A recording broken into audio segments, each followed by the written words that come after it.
बे समाव मोनसे गोनांथार खौरां 2021 मायथाइनि सोंलु बिलाइजोंनो देग्लायनि मेट्रिक आनजादखौ खुंनाय जागोन।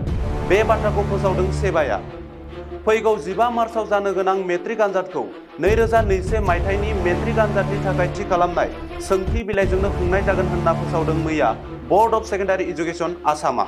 मख'जाथावदि थांनाय 2021 मायथाइयाव कभिड-19 नि थाखाय आनजादखौ खुंनाय जायाखैमोन।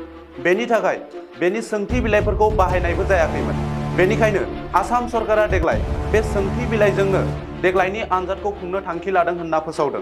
बर्ड अफ सेकेन्डारि एजुकेशन आसामआ मैया फोसावनाय बादिब्ला देग्लायनि मेट्रिक आनजादखौ थांनाय बोसोरनि एबा 2021 मायथाइनि सोंथि बिलाइजोंनो खुंनाय जागोन।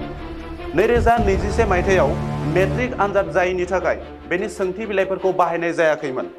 बेनिखायनो देग्लाय बे सोंथि बिलाइजोंनो 2022 मायथाइनि मेट्रिक आनजादखौ खुंनो थांखि लादों होनना बे समाव मोनसे गोनांथार खौरां 2021 मायथाइनि सोंलु बिलाइजोंनो देग्लायनि मेट्रिक आनजादखौ खुंनाय जागोन। बे बाथ्राखौ फोसावदों सेबाया।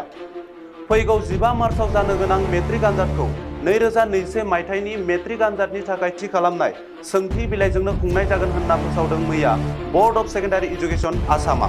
मख'जाथावदि थांनाय 2021 मायथाइयाव कभिड-19 नि थाखाय आनजादखौ खुंनाय जायाखैमोन।